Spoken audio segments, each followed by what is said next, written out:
Second episode की शुरुआत में हम लोग सेकंड प्रिंस को देखते हैं जिसका नाम अल्बर्ट होता है। वो खुद को तैयार कर रहा होता है। वो तैयार होने के बाद सीधा लॉयड के रूम में चला जाता है। सीन शिफ्ट होता है। अल्बर्ट टारगेट को हिट करने की ट्रेनिंग कर रहा होता है। हम लोग देखते हैं कि अल्बर्ट अपने फायरबॉल का इस्तेमाल करके सभी टारगेट को खत्म कर रहा होता है। इसे देखकर ग्रिम लॉयड से कहता है कि सोलम किंगडम का दूसरा प्रिंस अल्बर्ट है ना?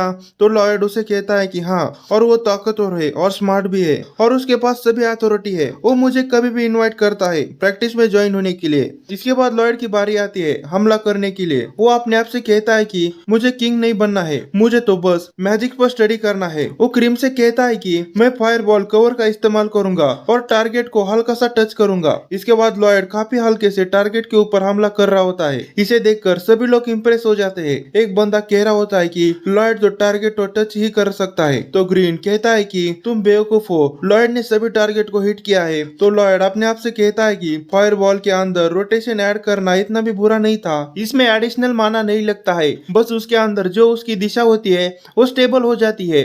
इसके बाद अल्बर्ट वहां से जाने लगता है और वो लॉयड से कहता है कि मैं थोड़ा ब्रेक लेने वाला हूँ, तो तुम जो कुछ करना चाहते हो तुम कर सकते हो। इसे सुनकर लॉयड खुश हो जाता है और ग्रिम से कहता है कि मुझे काफी कुछ ट्राई करना है, जैसे कि तुम्हारा डबल इनकंटेशन ट्रिक। इसे सुनकर ग्रिम हैरान हो जाता है और कहता है कि तुम्हारे लिए यह कर पाना इम्पॉसिबल है, क्योंकि इसे सिर्फ डबल मुंह वाले डीमन ही इस्तेमाल कर पाते हैं। तो लॉयड कहता है कि इसलिए तो मैं तुम्हें इस्तेमाल करूंगा। ऐसा कहकर ग्रिम को अपने हाथ में ऑब्जर्व कर लेता है और कहता है कि यह काम कर गया और हम लोग सिंक्रोनाइज का इस्तेमाल करके देखते हैं। तो ग्रिम उसे कहता है कि मैं यह तो काफी आराम से कर लूंगा, एडवांस मैजिक इस्तेमाल करना मेरे लिए काफी आसान है। इसके बाद लॉयड एडवांस मैजिक इस्तेमाल करने लगता है तो ग्रिम की हालत काफी बुरी हो जाती है। तो लॉयड उससे कहता है कि बस यह एक स्पेल टैग था, इसमें स्पेल को इस्तेमाल करने के लिए इनकंटेशन करनी पड़ती है। ऐसा करके तुम अमाउंट ऑफ टाइम को कम कर सकते हो और मैं अभी 100 डिफरेंट इनकंटेशन कर रहा था। तो ग्रिम कहता है कि क्या तुम अभी 100 इनकंटेशन ट्राई कर रहे थे? यह ऐसा काम नहीं करेगा। एक सिंगल स्टैक के अंदर 2 या फिर ज्यादा से ज्यादा 3 स्पेल लगते हैं। तो लॉयड कहता है कि लेकिन उसमें काफी समय लगेगा। तो लॉयड देखता है कि वो ग्रिम के मुंह के जरिए बात कर पा रहा होता है। तो ग्रिम उससे कहता है कि क्या तुम एक बार में 2 एडवांस इनकंटेशन करने की ट्राई कर रहे हो? तो लॉयड कहता है कि लेकिन मुझे अभी तुम्हारा मुंह इस्तेमाल करने दो। इसके बाद लॉयड 2 इनकंटेशन इस्तेमाल करने लगता है। इस ताकत को देखकर ग्रिम हैरान हो जाता है और कहता है कि यह एक बार में यह कैसे कर पा रहा है। अगर लॉयड टारगेट के ऊपर डायरेक्टली हमला करेगा तो काफी तबाही हो जाएगी। इसके बाद हम लोग देखते हैं कि लॉयड उस हमले को सीधा आसमान की तरफ कर देता है और इस धमाके को टाउन के लोग भी देख पा रहे होते हैं। लॉयड के हमले की वजह से वहाँ पर काफी सारी तबाही मच जाती है। तो ग्रिम अपने आप से कहता है कि यह लड़का कौन है, इसने तो आसमान के अंदर छेद कर दिया। इसके बाद लॉयड आसमान को देखता है तो हैरान हो जाता है, क्योंकि उसने तो आसमान के अंदर छेद कर दिया था। इसके बाद वो अपने मैजिक का इस्तेमाल करके फिर से पहले जैसा आसमान कर देता है। सीन शिफ्ट होता है। ग्रिम लॉयड से कहता है कि तुमने जो आसमान में छेद कर दिया था उसकी खबर न्यूज़पेपर में आ गई है। तो लॉयड उस न्यूज़पेपर का नीचे वाला हिस्सा पढ़ रहा होता है और कहता है कि यह तो ए रैंक एडवेंचर कंपनी है जो कि खतरनाक डंजन को कंप्लीट करके ट्रेजर को इकट्ठा कर रही है और वो लोग डंजन में से यम पावर आइटम लेकर आ रहे हैं। इसे देखकर वो कहता है कि चलो हम लोग भी डंजन में चलते हैं। तो ग्रिम कहता है कि तुम नहीं जा सकते, क्योंकि तुम यहाँ से जाओगे तो सभी लोग परेशान हो जाएंगे कि तुम कहाँ गए। तो लॉयड उससे कहता है कि तुम इसकी चिंता मत करो, मैं एक मैजिक इस्तेमाल करूंगा उससे बचने के लिए। इसके बाद वो एक कॉर्नर बाहर निकलता है और उस पर वुडन रेप्लिका मैजिक का इस्तेमाल करके उसको अपने जैसा बना लेता है। इसे देखकर ग्रिम हैरान हो जाता है और कहता है कि यह तो परफेक्ट रेप्लिका है। तो लॉयड कहता है कि वह बिल्कुल सेम ही नहीं है, बल्कि इसकी स्किन, बोन और सर्कुलेटरी सिस्टम भी सेम है। तो ग्रिम उससे कहता है कि यह तो सही है, तुम इसे यहाँ पर छोड़ देना। तो लॉयड कहता है कि मैं ऐसा नहीं कर सकता, क्योंकि सबसे बड़ी इशू शिल्पा है,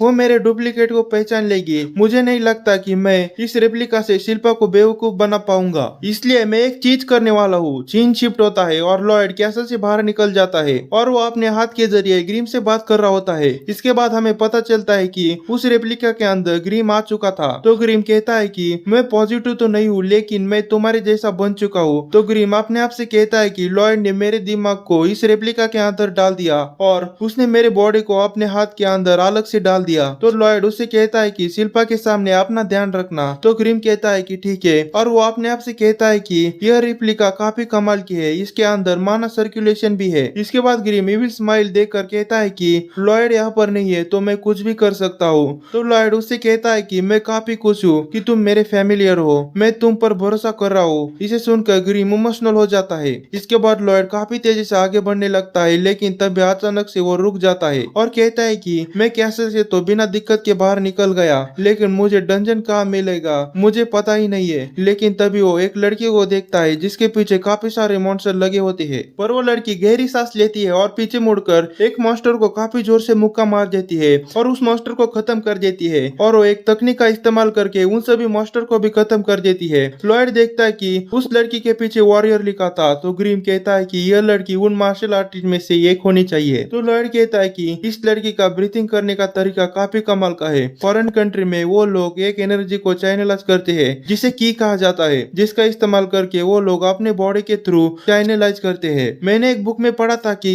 इंक्रेडिबल टेक्निक इस्तेमाल करने के लिए अलाउ कर देती है। तभी वो लड़की लॉयड को देख लेती है और कहती है कि तुम कौन हो और तुम वहाँ पर क्यों छुप रहे हो। तो लॉयड हैरान हो जाता है क्योंकि उसने इतनी दूर से भी लॉयड को देख पा रही होती है। तो लॉयड कहता है कि मुझे यहाँ से जाना चाहिए, लेकिन मैं इस लड़की से डंजन और की के बारे में पूछना चाहता हूँ। तो ग्रिम कहता है कि तुम ऐसा मत करना, नहीं तो तुम पकड़े जाओगे क्योंकि तुम सेवंथ प्रिंस हो। वहीं पर वो लड़की कहती है कि कोई जवाब नहीं आ रहा है, इसका मतलब तुम मेरे दुश्मन हो। ऐसा बोलने के बाद वो लॉयड के ऊपर काफी तेजी से हमला करने के लिए ऊपर चली जाती है। तो हम लोग देखते हैं कि लॉयड ने अपना अपीयरेंस चेंज कर लिया था और वो उससे कहता है कि तुमसे मिलकर अच्छा लगा, मेरा नाम रॉबर्ट है और मैं एक नूब एडवेंचरर हूँ। रॉबर्ट को देखकर वो काफी ज्यादा शौक हो जाती है।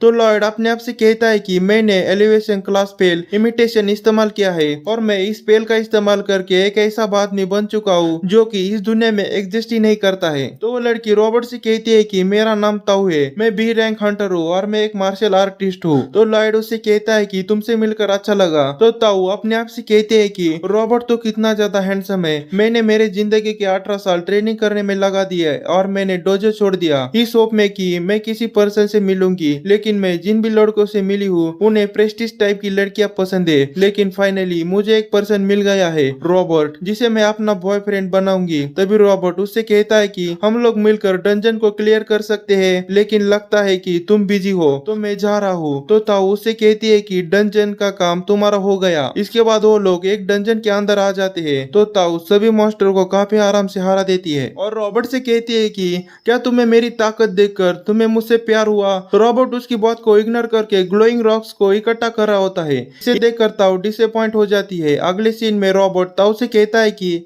क्या तुम अकेले एडवेंचर कर रही हो। इस पर ताऊ कहती है कि क्योंकि मुझे आज तक कोई भी एक अच्छा एडवेंचर इनकॉम्पेरेट नहीं मिला। इसके बाद हम लोग देखते हैं कि वो लोग खाना खा रहे थे। तो रॉबर्ट ताऊ से कहता है कि तुम हमला करते टाइम की का इस्तेमाल कर रही थी ना।